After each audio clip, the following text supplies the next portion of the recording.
Hello dears, welcome to Xylem learning. Anitta miss ആണ്. അപ്പോൾ നമുക്ക് ബേസിക് ആയിട്ട് ഇന്ന് കുറച്ച് മലയാളം പഠിക്കാം അല്ലേ. അപ്പോൾ എല്ലാ മക്കളും ഹാപ്പി ആയിട്ടിരിക്കുന്നു, സുഖമായിട്ടിരിക്കുന്നു എന്ന് മിസ് വിശ്വസിക്കുന്നു.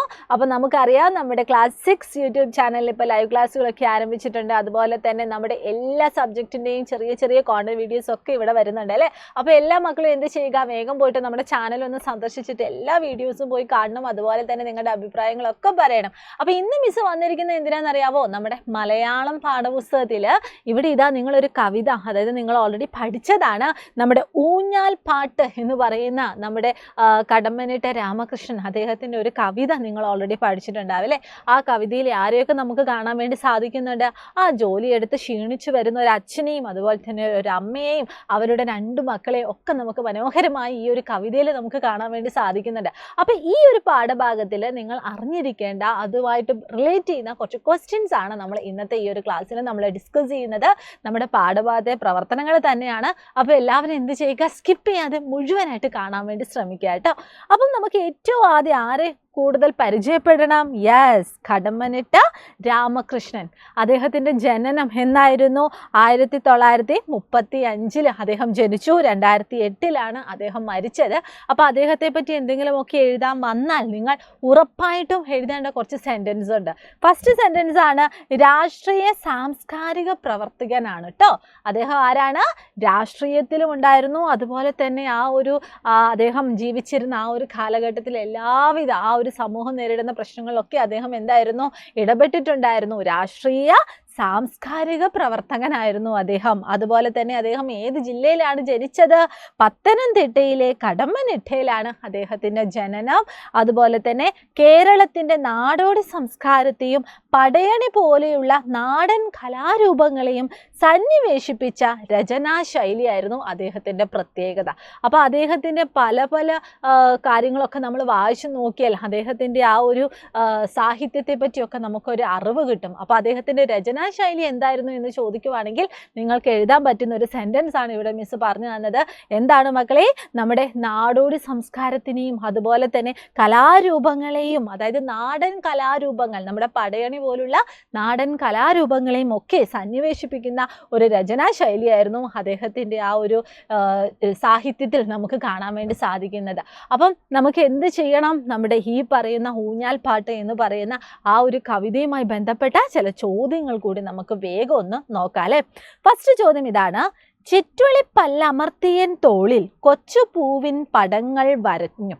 എന്തായിരുന്നു? നമ്മൾ ആ ഒരു കവിതയിൽ ഇങ്ങനെ കുറേ പുതിയ അല്ലെങ്കിൽ എന്താണ്, കുറേ വിവിധ തരത്തിലുള്ള ആശയങ്ങൾ നമുക്ക് ഈ ഒരു കവിതയിൽ ഉടനീളം നമുക്ക് മനസ്സിലാക്കാൻ വേണ്ടി സാധിക്കുന്നുണ്ട്. അപ്പോൾ ഇവിടെ എന്താ പറയുന്നത്? ചിറ്റുളിപ്പല്ലമർത്തിയൻ തോളിൽ കൊച്ചു പൂവിൻ പടങ്ങൾ വരഞ്ഞു. ഓക്കെ, കൊച്ചുകുട്ടികൾ എങ്ങനെയെല്ലാമാണ് സ്നേഹപ്രകടനം നടത്താറുള്ളത്?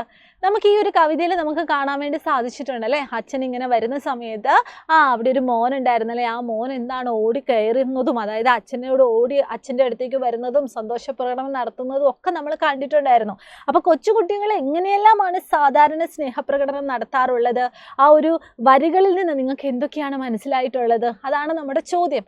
ഇപ്പം നോർമലി നമ്മൾ നോക്കുവാണെങ്കിൽ എങ്ങനെയാണ്, നമ്മളിപ്പോൾ നമ്മുടെ ഏറ്റവും പ്രിയപ്പെട്ട ഒരാൾ നമ്മുടെ അടുത്തേക്ക് വരുന്നു, അല്ലെങ്കിൽ നമ്മുടെ അച്ഛൻ നമ്മുടെ അടുത്തേക്ക് വരുന്നു, നമ്മൾ എന്താ ചെയ്യുന്നത്? ഓടി ചെല്ലുന്നു, കെട്ടിപ്പിടിക്കുന്നു, മുത്തം കൊടുക്കുന്നു, ഭയങ്കര സന്തോഷമായിരിക്കും അല്ലേ. അങ്ങനെ ഒരു മോനെയാണ് നമുക്ക് ഈ ഒരു കവിതയിൽ നമുക്ക് കാണാൻ വേണ്ടി സാധിക്കുന്നത്. കൊച്ചുകുട്ടികൾ പ്രിയപ്പെട്ടവരെ കാണുമ്പോൾ ഓടിച്ചെന്ന് കെട്ടിപ്പിടിക്കുകയും ഉമ്മ കൊടുക്കുകയും ഒക്കെ ചെയ്യും. ചുറ്റും ഓടിക്കളിച്ച് സന്തോഷം പ്രകടിപ്പിക്കും. അവരുടെ മടിയിൽ കയറിയിരുന്ന് കഥകൾ പറയാൻ തുടങ്ങും. അപ്പോൾ ഇതൊക്കെ നമുക്ക് എന്താണ്, ഈ കാണുന്ന 2 വരിയിലൂടെ നമുക്ക് മനസ്സിലാക്കാൻ വേണ്ടി സാധിക്കുന്നതാണ്. ഇനി അടുത്ത ചോദ്യം എന്താണ്? കഴുത്തിൽ താമരത്തണ്ടെറിഞ്ഞു. ഇവിടെ താമരത്തണ്ട് എന്നതുകൊണ്ട് കവി എന്താണ് ഉദ്ദേശിക്കുന്നത്? അതാണ് നമ്മുടെ ചോദ്യം. അതായത് താമരത്തണ്ട് എന്ന് കവി ഇവിടെ എന്തിനാണ് പ്രയോഗിച്ചിരിക്കുന്നത്, അല്ലെങ്കിൽ എന്താണ് അതുകൊണ്ട് ഉദ്ദേശിക്കുന്നത്? അപ്പം നമുക്ക് നോക്കാം. താമരയുടെ തണ്ടുകൾ, അതിൻ്റെ പ്രത്യേകത എന്താണ്? അത് വളരെ സോഫ്റ്റ് ആണ്, അത് വളരെ മൃദുലമാണ്. അതുപോലെ തന്നെ എന്താണ്, അത് നമുക്ക് ഇങ്ങനെ ഫ്ലെക്സിബിൾ ആണ് അല്ലേ, അങ്ങോട്ടും ഇങ്ങോട്ടും ഇങ്ങനെ അതിന് വലിയ ഉറപ്പൊന്നുമില്ല, ഇങ്ങനെ ഇങ്ങനെ ഇങ്ങനെ ഇങ്ങനെ ഇങ്ങനെ വഴങ്ങുന്നതാണ് നമ്മുടെ താമരയുടെ തണ്ട് എന്ന് പറയുന്നത്. അപ്പൊ താമരയുടെ തണ്ടിനെ ഇവിടെ ആരെയാണ് എന്താ പറയേണ്ടത്, ആരോടാണ് ഉപമിച്ചിരിക്കുന്നത്? യെസ്, നമ്മുടെ ഈ ഒരു കവിതയിലെ കഥാപാത്രമായ ഗീതമോളുടെ കൈകളിനോടാണ് ഇത് ഉപമിച്ചിരിക്കുന്നത് അല്ലെ.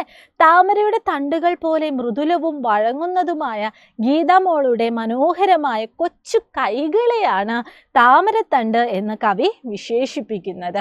ഓക്കെ, അപ്പൊ താമരത്തണ്ടിന്റെ പ്രത്യേകത എന്താണ്? വളരെ സോഫ്റ്റ് ആണ്, അതുപോലെ തന്നെ എന്താണ്, വഴങ്ങുന്നതാണ്, ഫ്ലെക്സിബിൾ ആണ്, അങ്ങോട്ടും ഇങ്ങോട്ടും ഒക്കെ ഇങ്ങനെ ചാഞ്ചാടുന്നതാണല്ലേ, മൂവബിൾ ആണല്ലേ. അപ്പോൾ അങ്ങോട്ടേക്കാണ് ആരെ ഉപമിച്ചിരിക്കുന്നത്? നമ്മുടെ ഗീതമോളുടെ കൈകളെ ഉപമിച്ചിരിക്കുന്നത്. ഉഷ്ണമാണെൻ്റെ മക്കളെ ദേഹത്തുപ്പുനാറും തുടച്ചിട്ടെടുക്കാം. അച്ഛൻ ഇങ്ങനെ പറയാൻ കാരണം എന്താണ്? ഇപ്പം നമുക്കറിയാം, നമ്മളിപ്പോൾ കവിതയൊന്നും പഠിച്ചിട്ടില്ലെങ്കിൽ പോലും ഈ 2 ലൈന് അല്ലെങ്കിൽ ഈ 2 വരികൾ കേൾക്കുന്ന സമയത്ത് നമ്മുടെ മനസ്സിലേക്ക് എന്താ വരുന്നത്? ഉഷ്ണമാണ് എൻ്റെ മക്കളെ ദേഹത്തുപ്പുനാറും തുടച്ചിട്ടെടുക്കാം. ഓക്കെ, അതായത് ഉഷ്ണം എന്ന് പറഞ്ഞാൽ എന്താണ്? ചൂടാണ്. ദേഹത്തുപ്പ് നാറുക എന്ന് പറഞ്ഞാൽ എന്താണ്? വിയർക്കുന്ന സമയത്ത് നമ്മുടെ വിയർപ്പിനൊക്കെ ഉപ്പിൻ്റെ ടേസ്റ്റ് ആണല്ലേ, അപ്പോൾ അതൊക്കെ തുടച്ചിട്ടെടുക്കാം എന്നാണ് പറയുന്നത്. അപ്പോൾ അച്ഛനാണ് ഇങ്ങനെ പറഞ്ഞത്. കാരണം എന്താണ്? അച്ഛൻ ഇങ്ങനെ ടയേർഡായിട്ട് വന്നപ്പോഴേക്കും മക്കളെല്ലാവരും കൂടി ഓടി വരുവാണ്, കെട്ടിപ്പിടിക്കുവാണ്, സന്തോഷം പ്രകടനം നടത്തുവാണ് അല്ലേ. അപ്പോൾ അച്ഛൻ ഇങ്ങനെ പറയാൻ കാരണം എന്തായിരിക്കും? ആൻസർ എന്താണ്?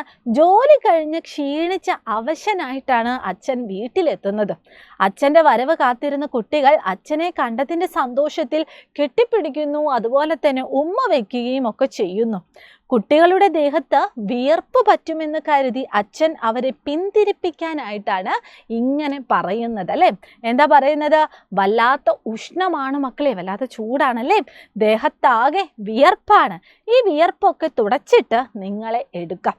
തൻ്റെ ദേഹത്തെ അഴുക്ക് കുഞ്ഞുങ്ങളുടെ മേൽ പറ്റരുതെന്നും തൻ്റെ കഷ്ടപ്പാടും ക്ഷീണവും മക്കൾ അറിയരുതെന്നുമാണ് അച്ഛൻ ഇവിടെ ആഗ്രഹിക്കുന്നത് അല്ലേ. അച്ഛൻ വരുമ്പോൾ, അതായത് അച്ഛൻ ജോലിയൊക്കെ കഴിഞ്ഞിട്ട് വരുന്ന സമയത്ത് അച്ഛൻ ഭയങ്കര ടയേർഡാണ്. അച്ഛൻ്റെ ശരീരത്തിൽ എന്താണ്? അങ്ങിങ്ങായിട്ട് ചെളി ഉണ്ടായിരിക്കും അല്ലേ. ആ ചെളിയൊന്നും നമ്മുടെ മക്കളുടെ മേത്തേക്ക് പറ്റാതെ മക്കളെപ്പോഴും എന്താണ്? വളരെ ഭംഗിയുള്ളതായിട്ടിരിക്കാൻ വേണ്ടി ഒരു ചെളിയും ഒരു വൃത്തികേടും ഒന്നും മക്കളെ ബാധിക്കാതെ എപ്പോഴും എന്താണ്? മക്കളെ സേഫായിട്ട് നോക്കുകയാണ് അച്ഛൻ ചെയ്യുന്നത്. അതുകൊണ്ടാണ് അച്ഛൻ പറഞ്ഞത്, ഞാൻ എൻ്റെ ശരീരമൊക്കെ ഒന്ന് കുളിച്ചിട്ട് വരാം, എൻ്റെ ആ വേർപ്പൊക്കെ ഒന്ന് ഒപ്പിയെടുക്കട്ടെ, എന്നിട്ട് ഞാൻ വന്നിട്ട് നിങ്ങളെ എടുക്കാം എന്ന് അച്ഛൻ വളരെ സന്തോഷത്തോടു കൂടി പറയുന്നത് കേട്ടോ. ഇനി അടുത്തത് എന്താണ്? പ്രാർത്ഥനാ നാളം എന്ന പദം കൊണ്ട് കവി ഉദ്ദേശിക്കുന്നത് ആര്? എന്തുകൊണ്ടാണ് ഈ പദം തന്നെ ഉപയോഗിച്ചത്? എന്തിനായിരിക്കും ഈ പദം തന്നെ ഉപയോഗിച്ചിരിക്കുന്നത്? പ്രാർത്ഥനാ നാളം എന്നതുകൊണ്ട് ഇവിടെ ഉദ്ദേശിക്കുന്നത് ആരെയാണ്? അമ്മയെയാണ് ഉദ്ദേശിക്കുന്നത്. കാരണം അമ്മമാരെന്താണ്? നമ്മുടെ വീട്ടിലാണെങ്കിൽ നമുക്കറിയാം, അച്ഛൻ ജോലിക്ക് പോകുന്നു, ഇപ്പം അമ്മ വീട്ടിലാണെങ്കിൽ പോലും എന്താണ്? അച്ഛൻ്റെ ആരോഗ്യവും കാര്യങ്ങളൊക്കെ എന്താണ്? അമ്മ നോക്കുന്നുണ്ട്. അച്ഛനും അതുപോലെ തന്നെ തൻ്റെ മക്കൾക്കൊന്നും യാതൊരുവിധ അപകടവും വരരുതേ എന്ന് എപ്പോഴും പ്രാർത്ഥിച്ചുകൊണ്ടിരിക്കുന്ന ആളാണല്ലേ നമ്മുടെ എല്ലാ അമ്മമാർ. അപ്പോൾ ആ അമ്മയുടെ ആ ഒരു മനസ്സിനെയാണ് ഇവിടെ പ്രാർത്ഥനാ നാളം എന്ന പദം കൊണ്ട് ഇവിടെ കവി ഉദ്ദേശിക്കുന്നത്. അച്ഛൻ്റെയും മക്കളുടെയും സ്നേഹപ്രകടനങ്ങൾ കണ്ടു നിൽക്കുന്ന അമ്മയെയാണ് പ്രാർത്ഥനാ നാളം എന്ന പദം കൊണ്ട് കവി ഉദ്ദേശിക്കുന്നത്. ഭർത്താവിൻ്റെയും മക്കളുടെയും അഭിവൃദ്ധിക്ക് വേണ്ടി, അല്ലെങ്കിൽ അവരുടെ ആ ഒരു സന്തോഷത്തിന് വേണ്ടി എപ്പോഴും പ്രാർത്ഥനയോടെ ജീവിക്കുന്നവളാണ് അമ്മ. ഓക്കെ, അപ്പോൾ ഈ ഊഞ്ഞാൽപ്പാട്ട് എന്ന് പറയുന്ന ഈ ഒരു കവിതയിൽ നമുക്ക് ഇതുപോലെ അമ്മേനെ കാണാൻ വേണ്ടി സാധിക്കുന്നുണ്ട്. ആ അമ്മേനെയാണ് ഇവിടെ പ്രാർത്ഥനാ നാളം എന്ന പദം കൊണ്ട് കവി ഉദ്ദേശിക്കുന്നത്. അപ്പോൾ നമ്മൾ നോക്കിക്കേ, കുറേ ക്വസ്റ്റ്യൻസ് നമ്മൾ ഡിസ്കസ് ചെയ്തിട്ടുണ്ട്. അപ്പോൾ മക്കളെല്ലാവരും എന്ത് ചെയ്യുക? നമ്മുടെ ആ ഒരു ഊഞ്ഞാൽപ്പാട്ട് എന്ന് പറയുന്ന ആ ഒരു കവിതയിലെ വരികളൊക്കെ നിങ്ങൾ ശ്രദ്ധിച്ച് വായിക്കുക. ഓരോ വരിയിലും ഒളിഞ്ഞിരിക്കുന്ന ആശയങ്ങൾ നിങ്ങൾ എന്ത് ചെയ്യുക? കണ്ടുപിടിച്ചിട്ട് അതിൻ്റെ ആശയങ്ങൾ നിങ്ങൾ വിശദമാക്കാനും അതുപോലെ തന്നെ അത് വിശകലനം ചെയ്യാനും ഒക്കെ നിങ്ങൾ പഠിക്കണം കേട്ടോ. അപ്പോൾ ഇതുപോലെയുള്ള കുട്ടി വീഡിയോസൊക്കെ ആയിട്ട് നമുക്കിനി അടുത്ത ദിവസം വീണ്ടും കാണാം. അപ്പോൾ മക്കൾ എല്ലാവരും എന്ത് ചെയ്യുക? ഇനി വരാൻ പോകുന്ന ഓണപരീക്ഷയ്ക്ക് വേണ്ടി അടിപൊളിയായിട്ട് ഇപ്പോഴേ പഠിച്ചു തുടങ്ങുക. അപ്പോൾ all the very best and thank you so much. Bye bye.